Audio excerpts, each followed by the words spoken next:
सैयदना इमाम हुसैन शहीद करबला, इमाम आली मकाम सिब्ते रसूल रज़ी अल्लाह तआला अन्हु व अर्ज़ाहु अन्ना जब मदीने तैयबा में थे और आपको यजीद ने बैत के लिए इसरार किया, और जानते हैं मदीने का गवर्नर वलीद बिन उक़बा इमाम हुसैन को अपने घर में बुलाया और रात के वक्त कहा कि आप यजीद की बैत कर लें, सब ठीक हो जाएगा।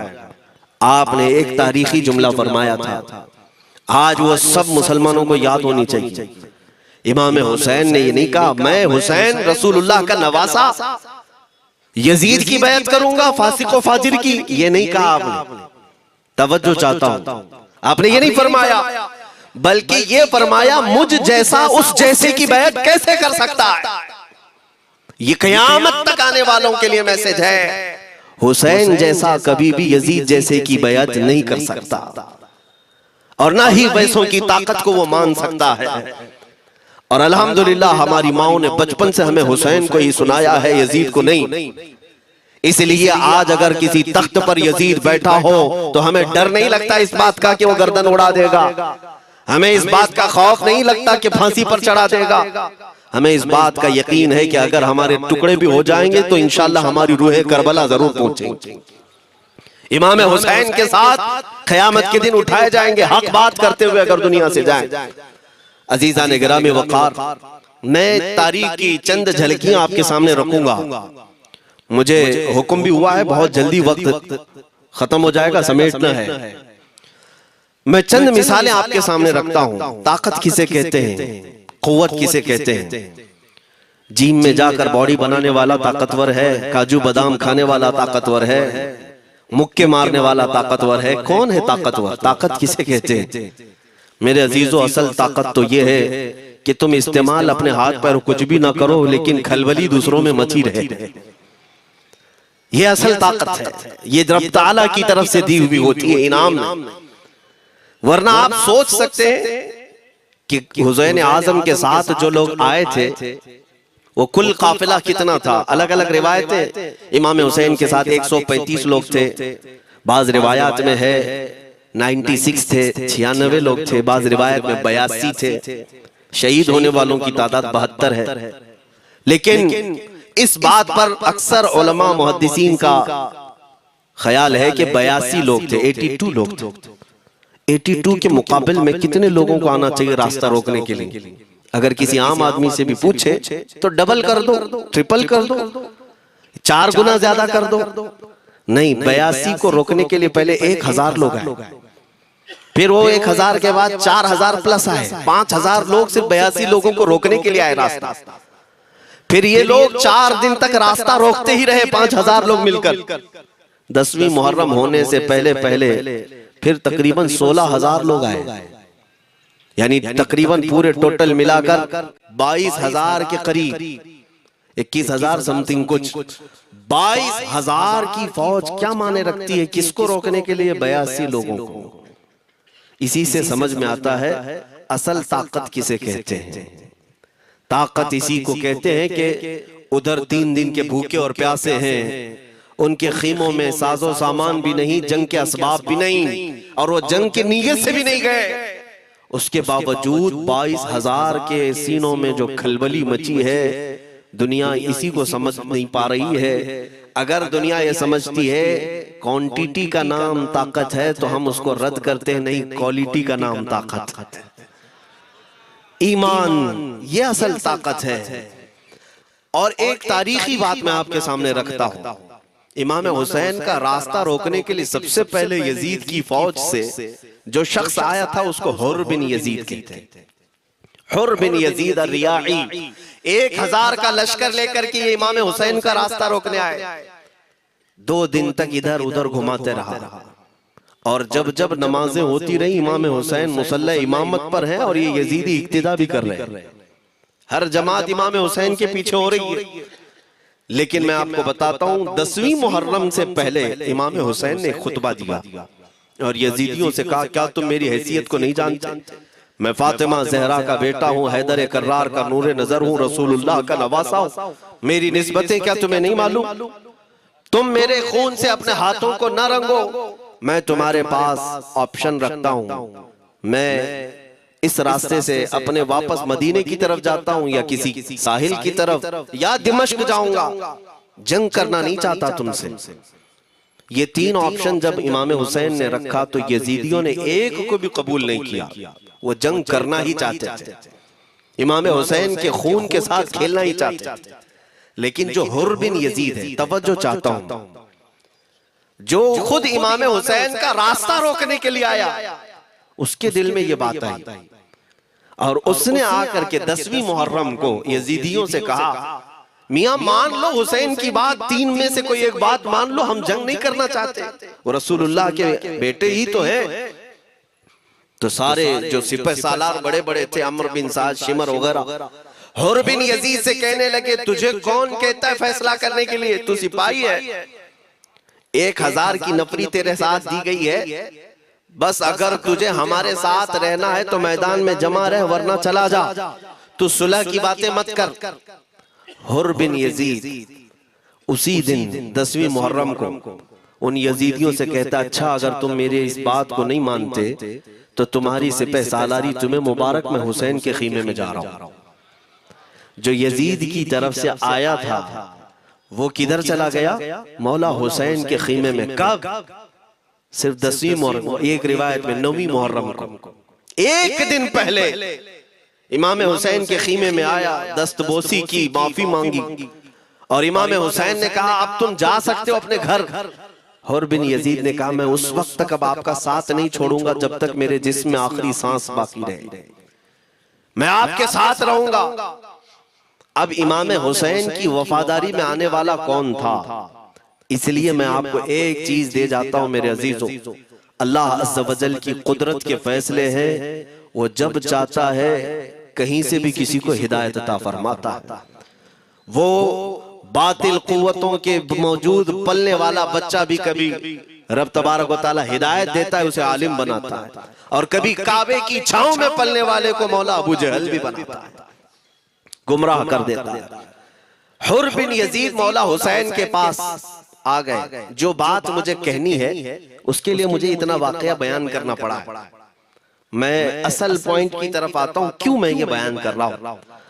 जब 10वीं मुहर्रम को जंग शुरू हुई, अम्र बिन साद ने तीर चलाया, तो जानते हैं खीमा हुसैन की तरफ से सबसे पहले मैदान में उतरने वाला यही हुर बिन यजीद ही, यही उतरे अपने घोड़े पर सवार होकर उन्हीं यजीदियों से लड़ने के लिए जिनकी फौज में ये आए थे, उनके मुकाबिल में लड़ने के लिए गए।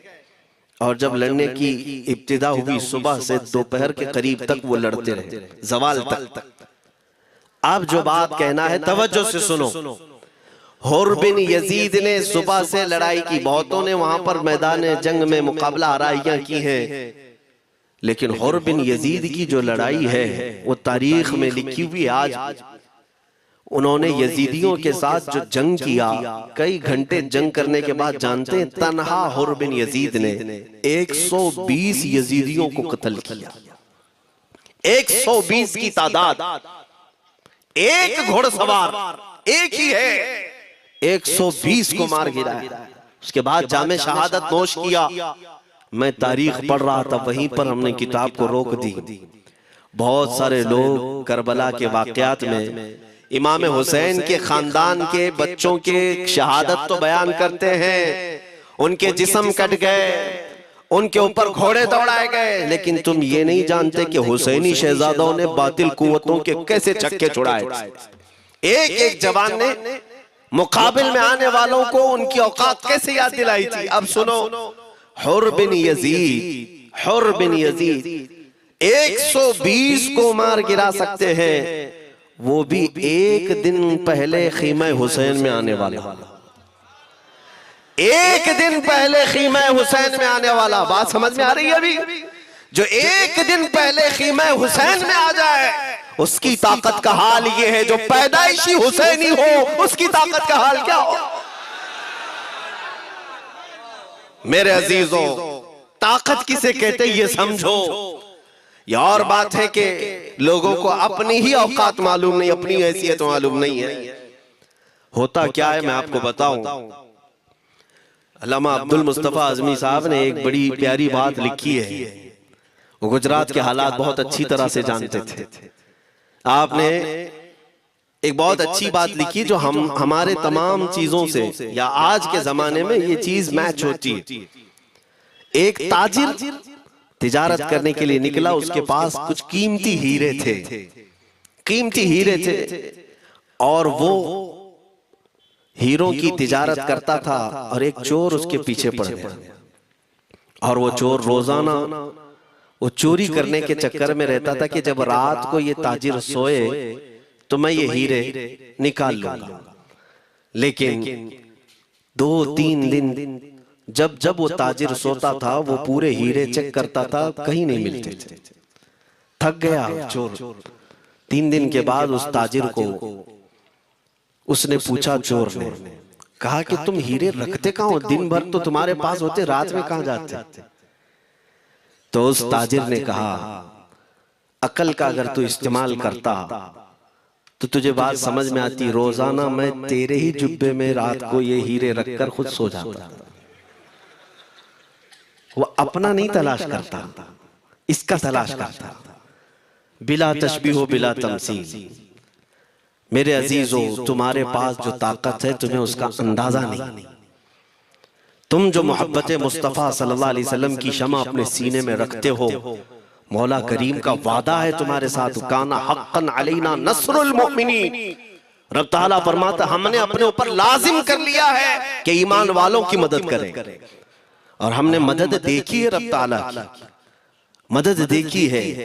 आज के इन हालात में मुझे बताओ, भौंकने वाले भौंक ही रहे, बाकी तुम्हारा क्या बिगाड़ लिया, क्या तुम्हारा खराब किया? बस ये है कि तुम अपने अंदर खलबली मत मचाओ और ज्यादा खौफ और हिरास में मत जियो। अल्हम्दुलिल्लाह मुसलमान हैं, मोमिन हैं, किसी चोर कौम से तुम्हारा रिश्ता नहीं है। तुम दुनिया की उस अजीम कौम हो जो सिर्फ और सिर्फ अपने रब ताला के हुजूर झुकती है, और अपने रब तबारक व ताला के हुजूर ऐसे झुकती है। मैं चैलेंज के साथ कहता हूं, पूरी दुनिया में कोई कम्युनिटी, कोई कौम ऐसी नहीं है जो अपने खुदा को देखने के बाद ही झुकती है। जिसकी भी जाओ, उनके उनके खुदाओं की तस्वीर वहां पर सामने होती तभी झुकते हैं। वो चाहे ईसाई हो, यहूदी हो, कोई भी हो, उन्होंने कोई ना कोई या मूर्ति बनाई है या तस्वीर बनाई है, तब वो झुकते हैं। तन्हा तुम ईमान वाले हो जो आज तक अपने खुदा को देखा नहीं लेकिन हर दिन सजदा करते हो, तुम्हारा ये ईमान है। और कुरान में शुरू में ही अल्लाह ताला ने जो तारीफ फरमाई सूरह बकरा में, युमिनून बिल गैब, अल्लाह फरमाता है ये वो लोग हैं जो गैब पर ईमान रखते हैं, देखा नहीं। और दुनिया में करोड़ों मस्जिदें होंगी, किसी मस्जिद में अल्लाह की तस्वीर है? किसी मस्जिद में? और या तुम्हें सलातो सलाम पढ़ने के लिए मेरे आका की तस्वीर देखने की जरूरत है? यही तो तुम्हारा ईमान है मेरे अजीजों। मेरे आका को हमने दिल में बसा रखा है, और जब हुजूर पाक की याद आई, बगैर तस्वीर देखे हम खड़े हो जाते हैं। और उनकी मोहब्बत वैसी होती है, हमें किसी तस्वीर और मूरत को देखने की जरूरत भी नहीं होती। तुम्हारी खुसूसियात बहुत हैं। अल्लाह रब्बुल इज्जत ने तुम्हारी पेशानियों को महफूज रखा है, किसी ऐरे गैरे के सामने झुकने नहीं दिया। पेशानी मुकद्दस है तुम्हारी। हाँ, ये तो नहीं है कि तुम किसी दरख्त पर भी चले जाओ, पत्थर पर भी चले जाओ, चूहे पर भी झुक जाओ, सांप पर भी झुक जाओ, नहीं है। एक सहाबी हैं, ईमान लाने के बाद वो कहते हैं, या रसूल अल्लाह सल्लल्लाहु अलैहि वसल्लम, 2 वाकयात ऐसे हैं जो जमाने जहालत में हम करते थे। एक वाकया याद करता हूं तो रोना आता है, और एक वाकया याद करता हूं तो हंसी आती है। हुजूर ने फरमाया, वो दोनों क्या है बताओ? उन्होंने कहा, पहला वाकया तो ये है जिसको याद करके रोता हूं कि जवानी में जब हमारे घर बेटी पैदा होती थी तो हम उसका गर्दन मरोड़ कर दफन कर देते थे। आज मुझे ये बात याद आती है तो रोना आता है कि हमने ऐसे कई बच्चियों को दफन कर दिया। अरब वाले दामाद बनाना नहीं चाहते थे और बेटियों को पहले ही मार देते थे। ये वो सहाबी कहते हैं, अब याद आती है बात तो रोना आता है। मेरे आका सल्लल्लाहु अलैहि वसल्लम ने फरमाया, फिर हंसी किस बात पर आती है? कहते हैं, जमाने जहालत में हमारे खुदा जो होते जिनकी हम इबादत करते थे, तो जब सफर में जाना होता था तो आटा गूंद करके खुदा बना लेते थे, क्योंकि सफर में जाना है और हर जगह उनको साथ में रखना था खुदा को। वो साहब ही कहते हैं सफर के खुदा और होते थे, हवा का अलग, पानी का अलग, मिट्टी का अलग, सब लेकर के चलते थे। फिर हुजूर ने फरमाया हंसी किस बात पर आती है? वो कहते हैं बीच रास्ते में अगर खाना खत्म हुआ तो कभी खुदा का हाथ तोड़ के खाते थे, कभी पैर तोड़ के खाते थे। अरे मेरे अजीजों, 1400 साल बाद आज जब आप हंस रहे हैं, उस सहाबी को तो इस बात पर हंसी आती होगी। मैं ये बात सिर्फ इसलिए अर्ज कर रहा हूं कि शुक्र मनाओ अल्लाह रब्बुल इज्जत का कि तुम्हें रब तबारक व तआला ने उस कौम में पैदा किया है जिसका माथा सिर्फ वहदहू ला शरीक की बारगाह में झुकती है। तुम ईमान वाले हो। और मैंने आयत यही तिलावत की खुतबे में, वला तहीनु वला तहज़नु व अंतुमुल अअलौना इन कुंतुम मुमिनीन। घबराओ मत, परेशान मत हो, तुम सबसे ज्यादा सरबुलंद रहोगे अगर तुम ईमान वाले हो। ये कुरान की आयत है। ईमान किसे कहते हैं? ईमान किसे कहते हैं? यानी अल्लाह ने फरमाया अगर तुम ईमान वाले हो तो सबसे ज्यादा कामयाब हो। अब हम पूछते हैं रसूल पाक से ईमान किसे कहते हैं? मेरे आका की जुबान से सुनो, ला युमिनु अहदुकुम हत्ता अकूना अहब्बा इलैहि मिन वालिदिही व वलदिही वन नासी अजमईन। हजरत अनस से रिवायत है, हुजूर पाक सल्लल्लाहु अलैहि वसल्लम फरमाते हैं तुम में से उस वक्त तक कोई कामिल ईमान वाला नहीं हो सकता जब तक अपने वालिदैन, अपने बच्चे, अपने सारे इंसानों से ज्यादा मैं उसके नजदीक महबूब ना बन जाऊं। हुजूर से कामिल मोहब्बत जब तक ना करोगे तब तक ईमान भी कामिल नहीं है। खुलासा कलाम यही है कि मोहम्मद से वफा तूने तो हम तेरे हैं, ये जहां चीज है क्या लौह कलम तेरे। बस इसी बात पर आपको आना है। इकबाल भी ये कहता है मैं जर्मनी गया, यूरोप का सफर किया, वहां की तरक्कियों को देखा और वो लोग बहुत आगे बढ़ रहे थे। मैं इसीलिए सफर किया कि मैं वहां तहकीक करके आऊं, देखूं, अपनी कौम को आकर के मैं बताऊं मुसलमानों को कि किस फील्ड में तुम जाओगे तो कामयाब होंगे। साइंस में, फिजिक्स में, ज्योग्राफी में, केमिस्ट्री में, मैथ्स में, कौन सी फील्ड में तुम जाओगे तो ज्यादा माहिर होगे। कई साल इकबाल ने वहां की खाक छानी, तहकीकात किया और वापस जब आया अपनी कौम की तरफ, अल्लामा इकबाल कहते हैं मैं सारी दुनिया वहां की यूरोप की छान करके आया, यही देखने गया था कि मेरी कौम किस मैदान में उतरे तो कामयाब होगी। तो लोगों ने पूछा क्या वो तुम्हें राज मिल गया? वो कहते हाँ मुझे राज मिल गया। लोगों ने पूछा किस मैदान में उतरे? तो वो इकबाल कहता है मैं तो राज को पहुंचा, अपनी कौम को बताता हूं तुम्हारी तरक्की का राज सिर्फ इतना ही है कि मोहम्मद से वफा तूने, कि मोहम्मद से वफा तूने तो हम तेरे हैं। ये जहां चीज है क्या लौह कलम तेरे। सारी कामयाबी का असल राज मेरे आका से बेइंतहा मोहब्बत है। मैं दीनी शख्सियात की बात अपनी जगह पर, जो जिसको आप दुनियावी उलूम कहते हैं, लाओ मैथ्स का कोई बहुत बड़ा माहिर रियाजीदान या कोई साइंटिस्ट आपको ऐसा लगता हो, लाओ मेरे आला हज़रत इमाम अहमद रजा फाजिल बरेलवी के सामने। जानते हैं आप उस आला हज़रत फाजिल बरेलवी ने 55 उलूम पर अपनी तहकीकात लिख दी हैं। बाकी जानते कितने थे वो अल्लाह ही बेहतर जानते। एक बात मैं आपको बता रहा हूं, मैथ्स में, मैथमेटिक्स में उनके पास ऐसी ऐसी इजादात थी। एक किताब आला हजरत ने लिखी है ज्योमेट्री पर। आज के बच्चे जो कॉलेज पढ़ते हैं वो जानते होंगे, ज्योमेट्री की भी कई उसमें अक़साम लिखी गई हैं। और आला हजरत ने एक किताब लिखी है कश्फुल इल्ला अन सिमतिल क़िबला, क़िबला पहचानने का इल्म। तुम तो आज वो कंपास लेकर के पहचानते हो ना, अब तो मोबाइल में आ गया, मोबाइल को घुमाओ, इधर दिखा रहा उधर, उधर दिखा रहा उधर क़िबला। मेरे अजीजों इस्लाम मशीनों से नहीं चलता है। इसका सेल चला गया तो क्या तुम्हारा इस्लाम चला जाएगा? इसकी बैटरी चली गई तो क्या तुम्हारा दीन चला जाएगा? नहीं, इस्लाम मुकम्मल कवायद और ज़वाबित के साथ है। सारी मशीनें खत्म भी हो जाए, इस्लाम ने तुम्हें कायदे बनाकर दिखाए हैं, प्रैक्टिकल। ये क़िबला पहचानने का इल्म होता है। शहर का तूलुल बलद, अर्जुल बलद देखना होता है। बहुत सारी उसमें चीजें, उसकी सतह समंदर से ऊंचाई कितनी है, फिर सितारों को देखा जाता है, फिर पहचाना जाता है क़िबला।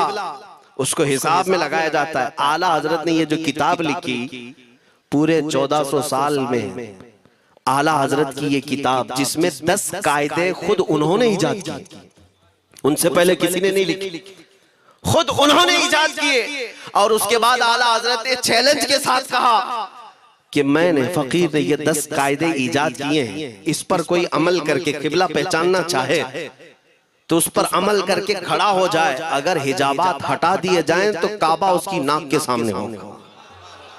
आला हजरत ने लिखा है काबा ऐन उसकी नाक के सामने होगा। परफेक्ट कायदे उन्होंने लिखे। ये कायदे कहां से आए? हिसाब, मैथमेटिक्स, जो अलीगढ़ के प्रोफेसर अपने फंसे हुए मसाइल हल करने के लिए आला हजरत के पास आए। वाकयात आपने सुने होंगे, अब मैं आपसे कहता हूं। एक बहुत बड़े प्रोफेसर साहब अलीगढ़ के, वो लंदन या ऑक्सफोर्ड जा रहे थे या जर्मनी जा रहे थे कुछ मैथ्स के फंडे हल करने के लिए। आला हजरत के खलीफा ने उन्हें मशवरा दिया कि चले मौलाना अहमद रजा साहब बरेली में रहते हैं, उनसे बात कर लेंगे।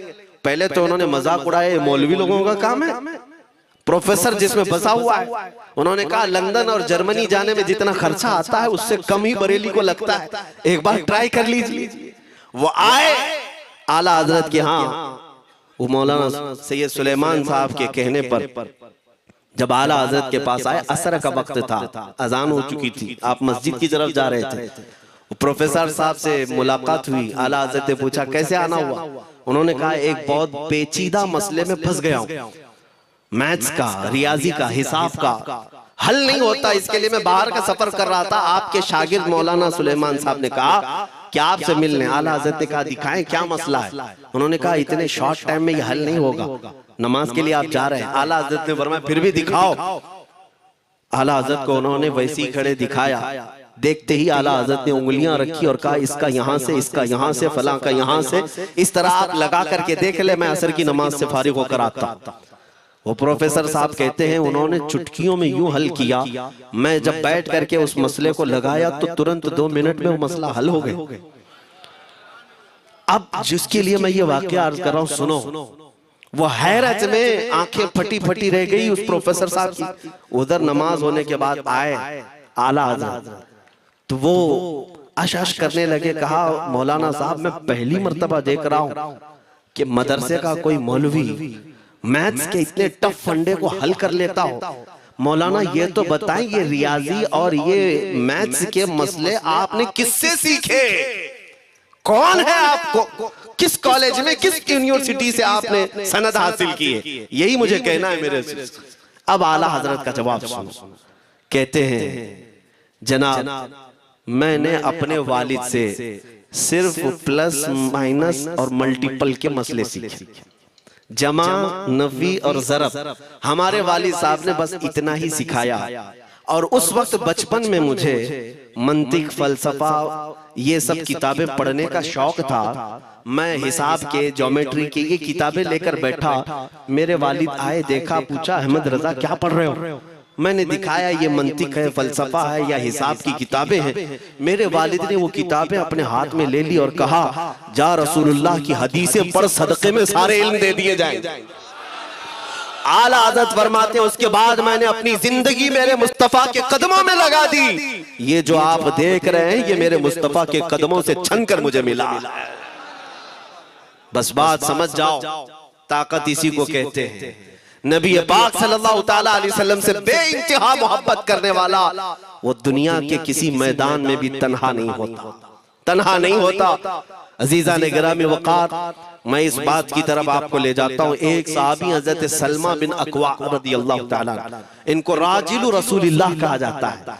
हुजूर सल्लल्लाहु अलैहि वसल्लम के ऐसे सिपाही जितने गज़वात में गए, जितनी जंगों में गए, कभी घोड़े पर नहीं बैठे, पैदल। और वो ऐसा पैदल चलते थे कि कोई घोड़ा भी उनके साथ नहीं पकड़ पाता उनको जब वो भागते थे। घोड़ा भी अपनी तेज रफ्तारी के बावजूद उन्हें नहीं पकड़ पाता। उनको वो लक़ब मिला था राजिलु रसूलिल्लाह, छल करके सफर करने वाला रसूलुल्लाह का सिपाही।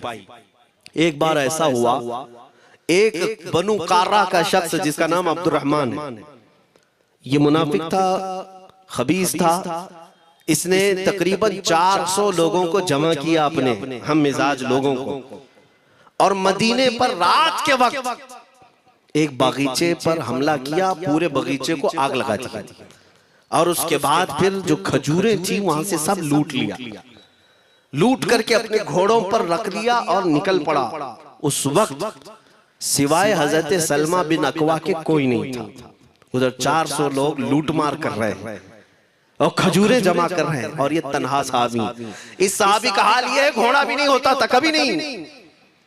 अब इनको जलाल आया कि मेरे मुस्तफा के शहर की एक खजूर भी मैं बाहर जाने नहीं दूंगा जो चोरी करके जा रहा है। उसके बाद आपने पीछा करना शुरू किया, और हकीकत देखें आप जब हदीस पढ़ेंगे, आला हजरत ने अल मलफूज में भी इसको नकल फरमाया। जब तक मैं ये हदीस पढ़ रहा था इतनी हंसी भी आती है, और उनकी इस बहादुरी पर दिल खिल जाता है और सीना चौड़ा होता है कि वो अकेले किस बात पर भाग रहे थे, उनके पीछे 400 लोगों के पीछे भाग रहे। अच्छा कोई ये कहे कि नादान आदमी है, 400 लोगों को नहीं देख रहा, अकेला भाग रहा है, हो सकता है इनको कोई कह दिया हो, लेकिन मुझे हैरत उन 400 पर हो रही है जो एक से डर के भाग भी रहे थे। वो भी भाग रहे हैं, एक दौड़ा रहा है और 400 भाग रहे हैं। वो अब्दुर्रहमान कारा का रहने वाला कारी भागा जा रहा है और सबसे कह रहा है सलमा बिन अकवा से अपनी अपनी जान बचा लो। इसीलिए मैं कहता हूं ये बुज़दिल कौमें हैं, मेरे मुस्तफा के गुलामों का मुकाबला करने की सकत नहीं रखती जिसके सीने में इश्क़ मुस्तफा हो। 400 भागते रहे और ये भगाते रहे बहुत दूर तक। जब हज़रत सलमा बिन अकवा भागते थे तो घोड़े भी पीछे पड़ जाते, और आप जैसे जैसे कोई घोड़सवार आता उसकी टांग पकड़कर खींचते और उसकी गर्दन पर पैर रखते, फिर आगे निकल पड़ते थे। न जाने कितनों को उन्होंने तन्हा अपने हाथों से गिराया, कोई मुकाबला करने को तैयार नहीं। गिराते भी हैं और उनकी गिरी हुई खजूरें जमा भी करते कि मुझे मदीने वापस ले जाना है। उस सहाबी को मैं पढ़ता हूं, अजीजा ने गिरामी खजूरें जमा करते रहे और उन्हें भगाते रहे। आखिर में वो 10-10 की टुकड़ियों में बदल गए। वो अब्दुर्रहमान कारा का रहने वाला वो कहने लगा एक साथ मत भागो, ये अकेले सबको भगा रहा है, 10 इधर जाओ 10 उधर जाओ 10 उधर जाओ। जालिमों पलट कर मेरे मुस्तफा के गुलाम का मुकाबला करके देखते, लेकिन किसी से नहीं हुआ। वो पहाड़ की चोटियों में चले गए। हजरत सलमा बिन अकवा पहाड़ पे भी चढ़ने लग गए। तो अब्दुर्रहमान कारा वो कहता है वहीं से चीख करके, सलमा बिन अकवा तुमको क्या चाहिए, क्यों पीछा कर रहे हो? कहा मैं शहर रसूल की एक खजूर भी जब तक तुम्हारे पास होगी पीछा करता रहूं। उसने वहीं से अपने सारे साथियों को पुकार कर कहा सारे लोग खजूरें फेंक दो, अपनी जान बचा। सबों ने खजूरें दे दी। हजरत सलमा बिन अकवा पूरी खजूरें जमा की, कितनों को रोनते हुए वापस आने लगे। जानते हैं एक सहाबी और है हजरत अबू कुतादा जिनको फारिसु रसूलिल्लाह कहा जाता है। उनका घोड़ा दौड़ता हुआ उनको दौड़ाता हुआ हजरत अबू कुतादा उस पर हैं और 10 लोग और साथ हैं। वो हजरत सलमा बिन अकवा की मदद के लिए आ गए। जब वो आए तो ये अक्सर को तो गिरा चुके थे, खजूरें ले भी चुके थे। हजरत अबू कुतादा 10 सहाबा के साथ जब आए, हजरत सलमा बिन अकवा की और मदद हो गई।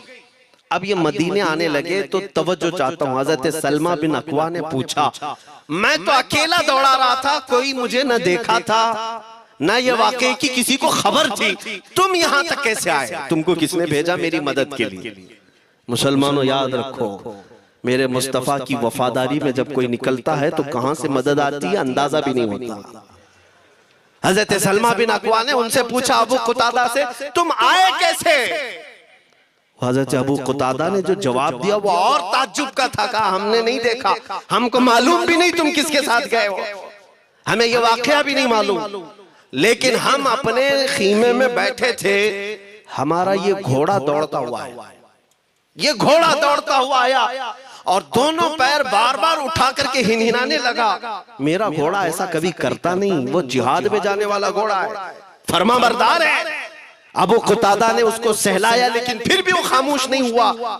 हजरत अबू कुतादा कहते मैं पहचान लिया, वो अपनी पीठ पर मुझे सवार करना चाहता है। मैं इसकी पीठ पर बैठ गया, मेरे साथी भी ताज्जुब में थे, इतनी वक्त गुजर जाने के बाद घोड़े को न भूख लगी है न प्यास लगी है, ये कहाँ ले जा रहा है? अबू क़तादा कहते ये घोड़ा है जो तुझ तक हम सबको ले आया। हजरत सलमा बिन अकवा ने कहा हाँ मुझे याद है जब मैं उन 400 को दौड़ा रहा था तो तुम्हारा घोड़ा मुझे देख रहा था। पता ये चला दुनिया का हर जानवर भी मेरे मुस्तफा का वफादार है। अगर तुम नबी पाक सल्लल्लाहु अलैहि वसल्लम की इज्जत व हुर्मत के लिए उठते हो तो चूंटियां अपने सुराख में तुम्हारे लिए दुआ में मशगूल हो जाती हैं, मछलियां पानी में तुम्हारे लिए दुआएं करती हैं। अजीजा ने गिरामी वक़ार, आज मैं अपने जुमलों को समेटते हुए ये बात कहता हूँ, धोराजी की सरजमीन मैंने कभी सुना नहीं या कभी आपसे मुलाकात नहीं की, लेकिन इतना बड़ा मजमा हमें जो सुनने के लिए बैठा है, लोग मुसाफे के लिए आए, फूल हार पेश किए, टूट पड़ते हैं मुलाकातों के लिए। मैं अक्सर जलसों में भी और अपने प्रोग्रामों में ये कहता हूँ, मुझे जो आप इज्जत की निगाह से देखते हैं या मिलना चाहते हैं या देखना चाहते हैं या सुनना चाहते हैं तो वो इसलिए नहीं है कि किसी बाप का, बड़े बाप का बेटा है या किसी सियासी पार्टी का नेता है। आपकी जो मोहब्बत है वो सिर्फ इसलिए है, ये नाज ये अंदाज हमारे नहीं होते, झोली में अगर टुकड़े तुम्हारे नहीं होते या रसूल अल्लाह, जब तक के मदीने से इशारे नहीं होते रोशन मेरी किस्मत के सितारे नहीं होते। जो कुछ भी इज्जत मिली है हमें आज वो किसी और सलाहियत की वजह से नहीं। साफ मैं बता देता हूं, मैं मुकर्रिर आदमी नहीं, मैं खतीब आदमी नहीं, मैं वो शोलाबार मुकर्रिर नहीं हूं कि जिनकी तकरीरों से लोग बहुत ज्यादा नफा उठाते हो। मैं तो तालिब इल्म आदमी हूं। मेरे आका सल्लल्लाहु ताला अलैहि वसल्लम के लिए इतनी वफा करना जानता हूं कि मैंने यह अहद कर लिया है, मेरे जिस्म में जब तक खून बाकी रहेगा एक भी सालिम कुत्ता मेरे आका की तरफ उंगली भी उठाए हम अपनी गर्दन भी निछावर करने को तैयार रहेंगे। मेरे आका सल्लल्लाहु ताला अलैहि वसल्लम के लिए कुर्बानी का जज्बा है, इसलिए मेरे आका ने ये इज्जत अता की है। फिर मुझे ये कहने का हक भी है, जब तक बिके न थे तो कोई पूछता न था, या रसूल अल्लाह तुमने खरीद कर हमें अनमोल कर दिया।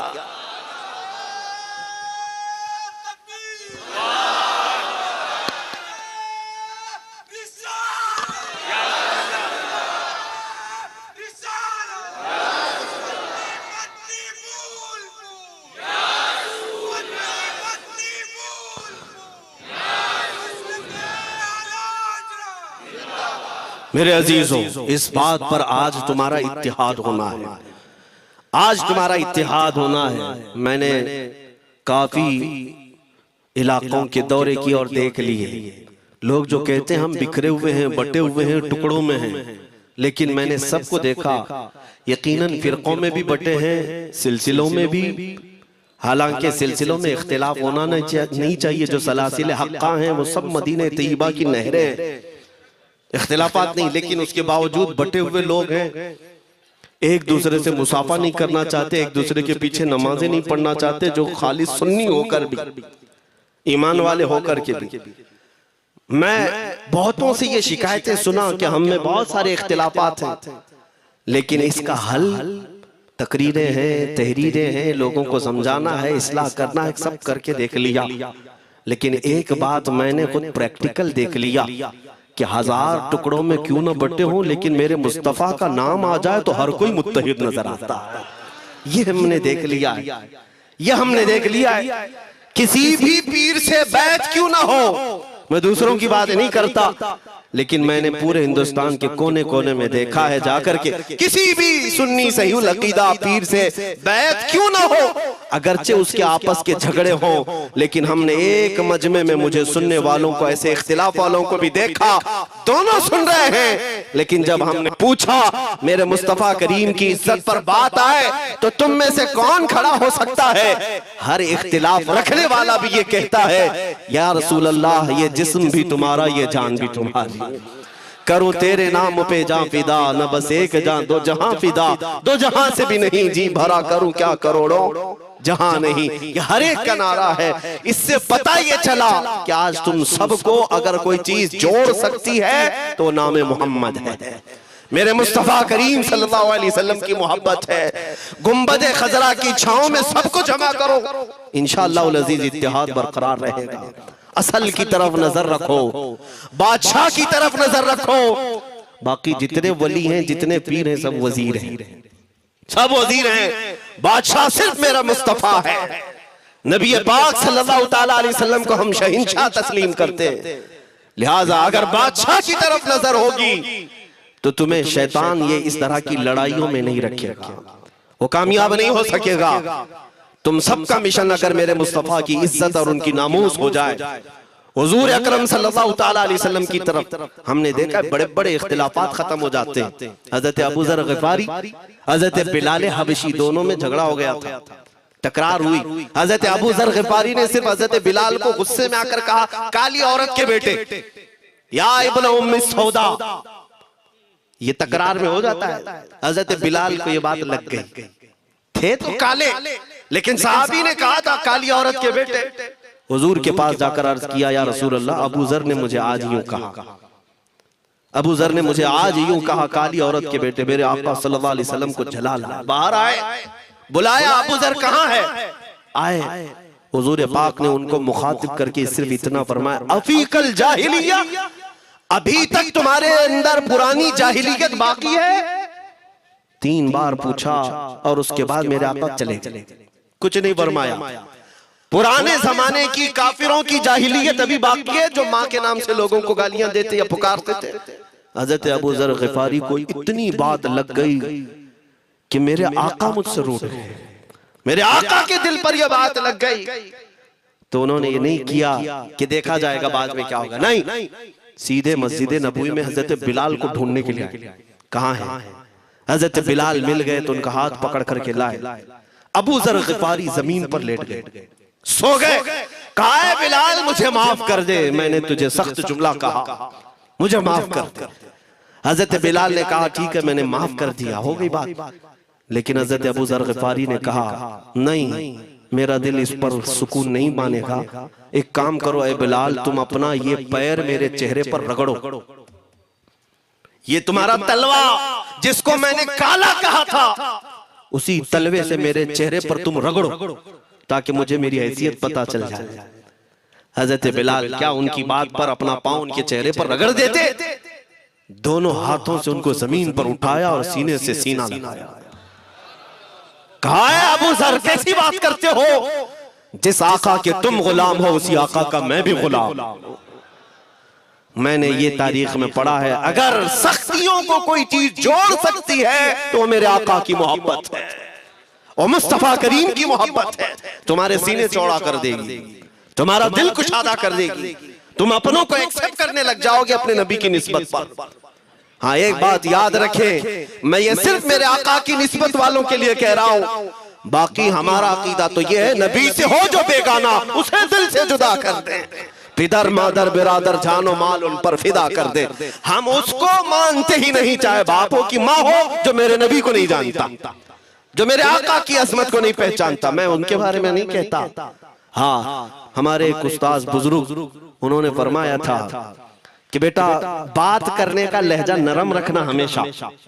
बहुत सारे लोग हमारी तकरीरों को अभी अभी जो सुनते हैं वो कहते हैं बहुत कड़क बोलते हैं, सख्त बोलते हैं। मेरे अजीजों, पिछले 15 साल से करते हैं हम तकरीरें, अखलाकियात पर, तसव्वुफ पर बहुत सारे नरम अंदाज में गुफ्तगू करने के हम आदी थे। वो सब नहीं देखते, लेकिन जहां हम थोड़ा सा चीखते हैं या गरज के साथ बोलते हैं, वो बहुत जल्दी किसी को लगती है और कहते हैं आप बहुत कड़क लहजे में कहते हो। 90% हमने नरम लहजे में बात किया है, लोगों को अखलाकियात सिखाया है। चोरी, जिना, डकैती, सूद, शराब, इन सब की मजम्मत पर बयानात हमने रिकॉर्ड किए। वो सब नजर नहीं आता, लेकिन सख्त जुमले बहुत जल्दी नजर आते हैं। लेकिन ये मैं क्यों करता हूं वो भी आपको बता दूं। हमारे एक बुजुर्ग उस्ताद ने फरमाया, कहा कि बेटा, नरम गुफ्तगू करने की आदत रखना, इसलिए कि मेरे आका सल्लल्लाहु अलैहि वसल्लम की सुन्नत है नरमी से कलाम करना। लेकिन एक बात याद रखना, जिंदगी भर नरमी से बात करो, लेकिन मुस्तफा करीम सल्लल्लाहु अलैहि वसल्लम की एहानत या दुश्मनी किसी में देखो तो फिर ना तुम्हारी जुबान मीठी होनी चाहिए, ना दिल नरम होना चाहिए, ना दिमाग ठंडा होना चाहिए। हाँ, ये ईमान का तकाजा है। हम जो सख्त बात करते हैं लोगों को ऐसा लगता है कि इतना कड़क नहीं बोलना चाहिए, तुम्हें पता भी नहीं हज़रत उमर फारूक कितना बोलते थे। हाँ, उमैर बिन वहब एक शख्स था जो हुजूर के कत्ल का इरादा करके आया था मक्का से।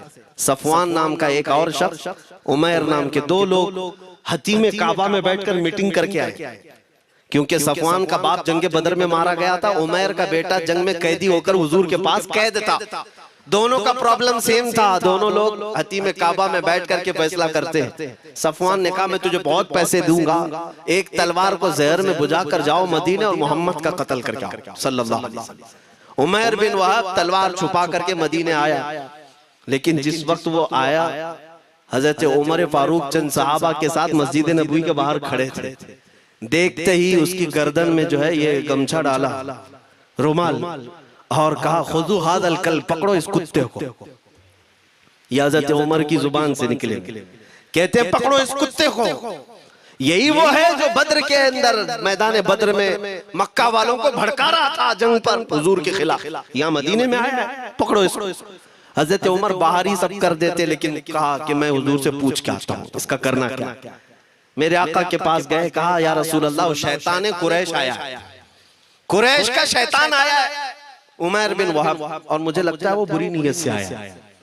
हजरत उमर पहले ही भांप रहे हैं, मुझे लगता है वो बुरी नीयत से आया है, क्या करना है आप हुक्म फरमाए। मेरे आका ने फरमाया उमर उसको अंदर ले आओ।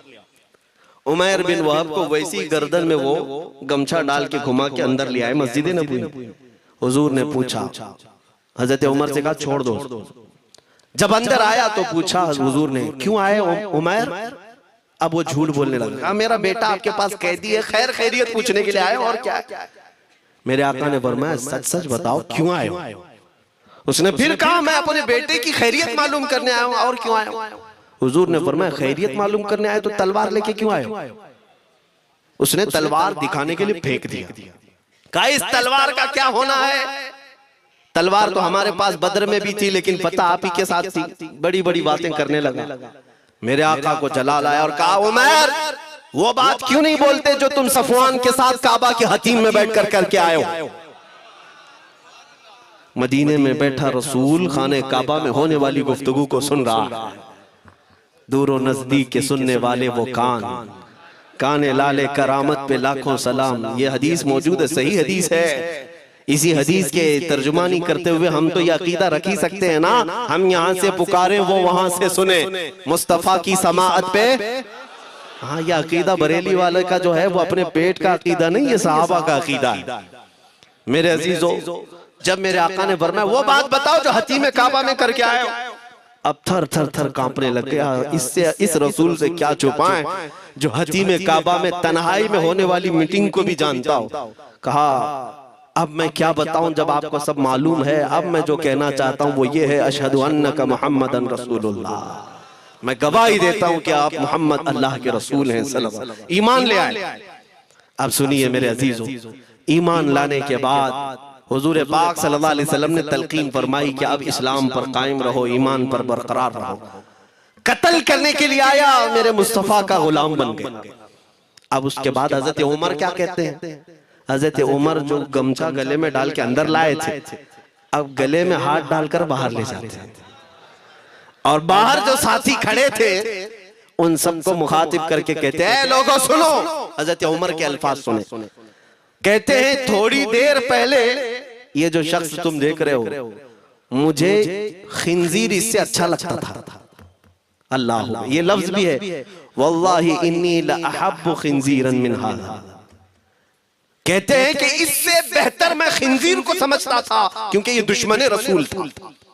लेकिन अब सुनो ऐ लोगों, अब मेरे सगे बेटे से ज्यादा मुझको ये अजीज है, इसलिए कि मेरे आका का गुलाम।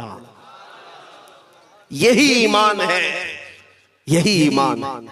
अजीजान गिरामी, खुलासा कलाम मेरी बात का यही है, मोहम्मद की मोहब्बत दीन हक की शर्त अव्वल है, इसी में हो अगर खामी तो सब कुछ नामुकम्मल है। इकबाल ने क्या खूब कहा था, अगर पहचानना हो तो मेरे अजीजों पहचानो, तुम मेरे आका सल्लल्लाहु अलैहि वसल्लम के कदमों तक अगर पहुंच गए तो यही दीन है। बमुस्तफा बरसा खैश के दी हमाऊस, गर्ब उन रसीदी तमाम बुल हबीश, अपने आप को हुजूर तक पहुंचा दो, इसी का नाम दीन है। और अगर वहां तक नहीं पहुंच सके, जिंदगी पूरी अबू लहब की तरह है। हो ना ये फूल तो बुलबुल का तरन्नुम भी ना हो, चमने दहर में कलियों का तबस्सुम भी ना हो ना ये साकी तो मैं भी ना हो, खुम भी ना हो, बस में तौहीद दुनिया में ना हो, तुम भी ना हो। या रसूल अल्लाह, खीमे अफलाक का इस्तादा उसी नाम से है, नबज़ हस्ती तपश आमादा उसी नाम से है। दश्त में दामने कोहसार में मैदान में है, बहर में मौज की आगोश में तूफान में है, चीन के शहर मराकश के बयाबान में है, और पोशीदा हर मुसलमान के ईमान में है। वो मेरे आका की जात ही है, हर जगह है, और उसी की तरफ हमें सबको मुतवज्जे होने की आज जरूरत है। ताकत किसका नाम है? मैंने शुरू इसी बात से किया था, इसी पर खत्म करता हूँ। ताकत और कुव्वत सिर्फ बॉडी बनाने को नहीं कहते, ताकत और कुव्वत सिर्फ और सिर्फ काजू बादाम खाने को नहीं कहते। ताकत और कुव्वत उसके अंदर है जो देखने को अगरचे कमजोर लगता हो, लेकिन दुश्मनों के सीने उसकी याद से ही आज भी खलबली मच जाती हो। हमने देखा है 100 साल पहले की बात, आला हज़रत इमाम अहले सुन्नत फाजिल बरेलवी इमाम अहमद रजा खां, नाम तो हर बच्चा जानता है आज, और अपनों से ज्यादा गैर भी जानते हैं और थरथराते भी हैं। लेकिन क्या कभी तुमने आला हज़रत की सीरत में ये पढ़ा कि उनका जिस्म कैसा था? उनका जिस्म कैसा था? बहुत लहीम शहीम, चौड़े सीने वाले, बड़े बाल वाले, ऊंचे चेहरे वाले? नहीं मेरे अजीजों, तारीख में आप पढ़ोगे आला हजरत कसरत से लिखने की वजह से, कसरत से इबादत की वजह से जिस्मानी एतबार से बड़े दुबले पतले थे, बड़े दुबले पतले थे। लोग देखने वालों ने यह कहा है जिस्मानी साख्त ऐसी नहीं थी कि कोई पहलवान नजर आता हो, दुबले पतले थे, नहीफ थे, देखने में कमजोर लगते थे। लेकिन मजाल है जब वो आशिक़ रसूल का कलम चलता था, कलम चलता था, और वो भी यूं पुकार कर कहता था ये रजा के नेज़े की मार है, कि आदू के सीने में गार है, किसे चारा जोई का वार है, कि ये वार वार से पार है। और फिर उन काफिरों को कहा था उस इमाम अहले सुन्नत ने, किलके रजा है खंजरे खूंखार बरकबार। ये कोई दावा नहीं कर सकता आज। किल्क किसको कहते हैं समझा भी देता हूं मैं आपको। किल्के रजा, आला हज़रत अपने कलम को कह रहे हैं, किल्क मतलब कलम, रजा का कलम कैसा है? खंजरे खूंखार बरकबार, यानी खून पीने वाला खंजर और चमक पैदा करने वाली जो बिजली होती है। आला हज़रत बड़े नरम दिल भी थे, रहम दिल भी थे, अपनों को जब नवाजते थे तो बेहिसाब नवाजते थे। आजिज़ी ऐसी कि बच्चों से भी माफी मांगते थे, आजिज़ी ऐसी, और अपने पीर खाने पर जाने की बात आए तो चप्पलें कितनी दूर छोड़ जाए। गुरूर और घमंड की बात नहीं, लेकिन जब मेरे मुस्तफा के दुश्मनों से मुकाबले की बात आती तो यूं कहते, तुम क्या समझते हो? किल्के रजा है खंजरे खूंखार बरकबार, आदा से कह दो खैर मनाए न शर करे। ये बात ईमान के तकाजे की है। मैं आज हर आलिम से मिंबर पर बैठे हुए और हर मोमिन से यही कहना चाहता हूं, जो मेरे मुस्तफा की इज्जत की बात आए सर चढ़कर बोलना सीख जाओ। मेरे आका ने फरमाया है, जालिम और जाबिर बादशाह के सामने हक बात का ऐलान करना सबसे अफजल जिहाद है। और ये तो कर ही सकते हो।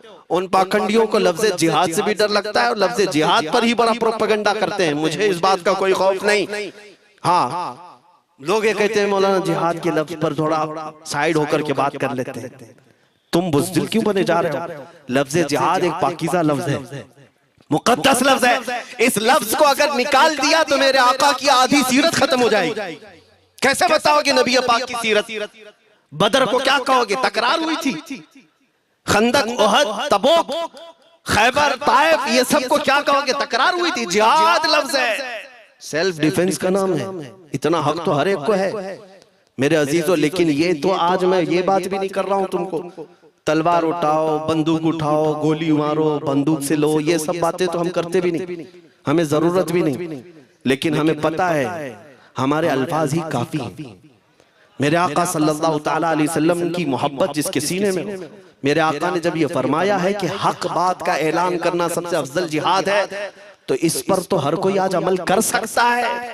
हक बात कहो, मिंबरों से कहो, और ट्रस्टियों से भी कहता हूं उलमा को कहने की आजादी भी दो कि वो बुज़दिल न बनाए, खौफ न रख रजा जरा, तू तो है अब्दे मुस्तफा। एक बात समझ करके चले, हम मुल्क के खिलाफ, कानून के खिलाफ नहीं बोलना चाहते। मुल्क हमारा भी, देश हमारा भी, और यहाँ के कवानीन जिस पर हम अमल कर रहे हैं, खुशी से अमल कर रहे हैं, लेकिन इन जालिमों ने क्या बना दिया है, इनके नजदीक देश पूरा मोदी है।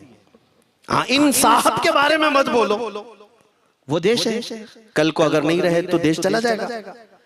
मेरे अजीजों, किसी व्यक्ति, किसी शख्स की गलत पॉलिसियों पर तनकीद करने का नाम देश के खिलाफ बोलना नहीं है। हम अपने देश से मोहब्बत ऐसी करते हैं, ऐसी करते हैं। आज भी आजादी का दिन है ना, आजादी का दिन है, ये लगे हाथों ये बात कह करके गुजरता हूं। आज भी जाकर के देखें, इंडिया गेट पर सबसे ज्यादा शहीदों के नाम जो लिखे गए वो मुसलमानों के हैं। इनको क्या पता है 1857 से जो अंग्रेजों के खिलाफ लड़ रहे थे, ये लड़ रहे थे। आजादी का परचम सबसे पहले बुलंद करने वाला कोई संगी नहीं था, वो शहीद टीपू सुल्तान था। सबसे पहले तोपमैन हिंदुस्तान का, अंग्रेजों के खिलाफ आवाज बुलंद करने वाला, पूरे अंग्रेज उसके खिलाफ खड़े थे। इनको आज बोलने की तौफीक भी नहीं मिलती। और उसके अलावा वो उलमा की बात कहां चली गई आज। अंग्रेज तारीखदान ने लिखा है कि सबसे ज्यादा हमें खतरा हिंदुस्तान में मुसलमानों से था, और हमने दिल्ली से लेकर कश्मीर तक कोई एक झाड़, कोई एक दरख्त बाकी नहीं था जिसमें हमने एक आलिम को लटकाया नहीं था फांसी पर, जिनकी तादाद गिनी गई है तो तकरीबन 26,000 उलमा को इन्होंने फांसी दी, दिल्ली से लेकर कश्मीर तक। मुझे बताओ, जजीरा अंडमान निकोबार में किसको भेजा है? मौलाना फजल हक खैराबादी, इनायत अहमद काकोरवी, ये तमाम वो लोग हैं। अल्लामा इनायत अहमद काकोरवी, जिनकी किताब आज तकरीबन हर मदरसे में पढ़ाई जाती है, इल्म उस्सिका। ये किताब यहाँ चटाई पर बैठकर लिखी हुई नहीं, उस जेल की दीवारों पर लिखी हुई किताब। उसको पढ़ करके आज बच्चे आलिम बनते, हम भी पढ़े। ये वो लोग हैं जिनको सिर्फ और सिर्फ हक बात कहने की बुनियाद पर जिंदगी भर जेल में डाल दिया गया। आज ढूंढ करके निकालो मौलाना फजल हक खैराबादी का मजार कहाँ है, और अंडमान निकोबार में, जहाँ काला पानी की सजा दी जाती थी। किफायत अली काफी का नाम सुना है मेरे अजीजों? ये नाम का जिक्र आना तो हक बनता है आज की रात जरूर। मुरादाबाद शहर का वो आलिम रब्बानी, वो सिर्फ और सिर्फ मुजाहिद आजादी नहीं बल्कि फना फिर रसूल भी था। आप इसी से अंदाजा लगा ले, आला हजरत जैसा आशिक, हदायके बख्शिश लिखने वाला। आला हजरत के अशार तो पता है ना, इमामुल कलाम कहते हैं। आला हजरत की नातों को इमामुल कलाम कहते हैं। सारे कलामों का इमाम आला हजरत की नाते हैं। पढ़ करके देख लो, वजद आ जाए हुजूर की नाते। लेकिन उस आला हजरत से पूछा गया, आप किसकी नाते पसंद करते हैं? आला हजरत फरमाते हैं, मैं सिर्फ दो ही लोगों की नाते सुनता हूं, या तो हसन रजा बरेलवी की या अल्लामा किफायत अली काफी की। आला हजरत जिसकी नाते सुनते हो, इसी से अंदाजा कर सकते हो किफायत अली काफी कौन थे। मैं अक्सर जगहों पर इनका तज़किरा करता हूं ताकि बच्चों के जहनों में बात मुंतकिल हो जाए। अब मैं आपको बताऊं, उनकी जुबान में अल्लाह ने वो ताकत दी थी कि वो जब इश्क़ रसूल पर बोलते थे तो हजारों का मजमा रोने लगता था, उनकी तरफ आ जाते। और अंग्रेजों को ये बात कतान पसंद नहीं थी। उन्हें कई तरह से गिरफ्तार करने की कोशिश की गई। आखिरकार एक मुनाफिक के जरिए से मौलाना किफायत अली काफी को गिरफ्तार करने के लिए अंग्रेज आए। कितने जानते? 3000 लोग आए एक आलिम को गिरफ्तार करने। हमेशा कुत्ते झुंड में ही आते हैं। हाँ, मॉब लिंचिंग भी जो है ना, कुत्ते झुंड में ही करते हैं। किफायत अली काफी रहमतुल्लाह अलैह को गिरफ्तार करके ले गए दारुल इमारत में। अंग्रेजों ने रात के वक्त किफायत अली काफी के कपड़े खोले और उनके जिस्म पर गर्म स्त्री फेरी। स्त्री से पूरा दागते थे, और जब चमड़ी जल जाती थी तो उस पर नमक छिड़कते थे। हफ्ता भर तक अल्लामा किफायत अली काफी को उन्होंने ये दर्दनाक सजाएं दी। बीच में कई मर्तबा उनको सामने ऑफर रखा, तुम बदल लो अपनी बातें, छोड़ दो अपनी इस कौम को वरगलाना, छोड़ दो ये सब जो तुम तकरीरें करते हो, हम अपने हुकूमत में तुम्हें ले लेंगे, वजीफा भी देंगे, ओहदा भी देंगे। किफायत अली काफी रहमतुल्लाह अलैह ने फरमाया, तुम गलत जगह हाथ मारे हो। हाँ, ये वो जगह नहीं है जहां से 500 पाउंड लेकर के कौवा भी हलाल कर दिया जाए, हर चीज जो है तुम्हारे हिसाब की बना दी जाए, ये वो जगह नहीं है। किफायत अली काफी रहमतुल्लाह अलैह ने कहा, मेरा दीन इतना सस्ता नहीं है, इतना सस्ता नहीं है। उसके बाद उन्होंने कहा, तो फिर तुम मरने के लिए तैयार रहो। कहा, खुशी से। 8 दिन के बाद उनको एक चौराहे पर ले जाकर फांसी का फंदा लगाया गया और पूरे मजमे में आपको फांसी के लिए चढ़ाया गया। अंग्रेजों ने पूछा था कोई आखिरी वसीयत है तुम्हारी, कोई आखिरी ख्वाहिश है तो बता दो लोगों में। फांसी पर चढ़ने वाला ये कहता होगा मेरी बीवी से मिल लूं, बच्चों से मिल लूं, जायदाद प्रॉपर्टी की वसीयत कर दूं, मेरे बाद कौन बैठेगा वो कह दूं। लेकिन किफायत अली काफी की बात पर कुर्बान जाओ उस भरे मजमे में कहते हाँ मेरी आखिरी ख्वाहिश एक ही है, एक बार नाते रसूल पढ़ लो। अल्लाह अल्लाह, एक बार नाते रसूल पढ़ लो। उन्होंने कहा ठीक है तुम्हारी इस ख्वाहिश का हम अदब करते हैं, कर लो। किफायत अली काफी रहमतुल्लाह अलैह फांसी के फंदे पर चढ़ने से पहले क्या मगन होकर के गुनगुना रहे थे, यूं कह रहे थे कोई गुल बाकी रहेगा न चमन रह जाएगा, पर रसूलुल्लाह का दीने हसन रह जाएगा। अतलसो कम ख्वाब की पोशाक पे नाजा न हो, इस तने वे जान पर खाकी कफन रह जाएगा। सब फना हो जाएंगे हश्र तक काफी वो, लेकिन नाम हजरत का जुबानों पर सुखन रह जाएगा। ये नाते पाक गुनगुनाते हुए चढ़ गए फांसी के फंदे पर। लोगों ने देखा फांसी तो लगी लेकिन लबों पर उसी तरह की मुस्कुराहट। क्यों? ये राज है मेरे अजीजों, मरने वाला ही जानता है। फंदा बाद में लगता है, आमिना का लाल पहले तशरीफ लाता है। मौत का दर्द उसे क्या होगा जो जमाले मुस्तफा देख रहा हो, मेरे आका सल्लल्लाहु तआला अलैहि वसल्लम की तरफ महव हो। अब सुनो, मैं ये बात क्यों कह रहा हूं, तुम इन बातों से घबराना नहीं, इन बातों से डरना नहीं कि कल को अगर आपके मिंबर पर बैठकर खिताब करने वाला ये आपका गुलाम मर जाता है, कट जाता है, कोई मुझे मार देता है, तो इस बात का यकीन रख लेना दीन रुकेगा नहीं। और मेरे आका सल्लल्लाहु अलैहि वसल्लम के नामूस और उनकी इज्जत में कोई कमी आने वाली नहीं। हमारे मर जाने से कुछ नहीं होना है, इसलिए कि हर सुन्नी बच्चा जानता है इस्लाम जिंदा होता है हर करबला। हम मरने के बाद इस बात का यकीन रखते हैं अगर हमारी मौत हो गई इस रास्ते में तो इस्लाम की आबियारी होगी, इस्लाम और फूलेगा फलेगा। और हुआ यही, किफायत अली काफी को फांसी का फंदा देकर 8 दिन तक जश्न मनाया था अंग्रेजों ने कि मौलवी चला गया जो लोगों को तकरीर करता था, हजारों का जमा करता था, हुजूर अकरम सल्लल्लाहु अलैहि वसल्लम की मोहब्बत की बातें करता था, चला गया, हमने फांसी दे दी। लेकिन इन जालिमों को मालूम नहीं मेरे खुदा का कानून क्या है, कुदरत खुदाबंदी का कानून क्या है।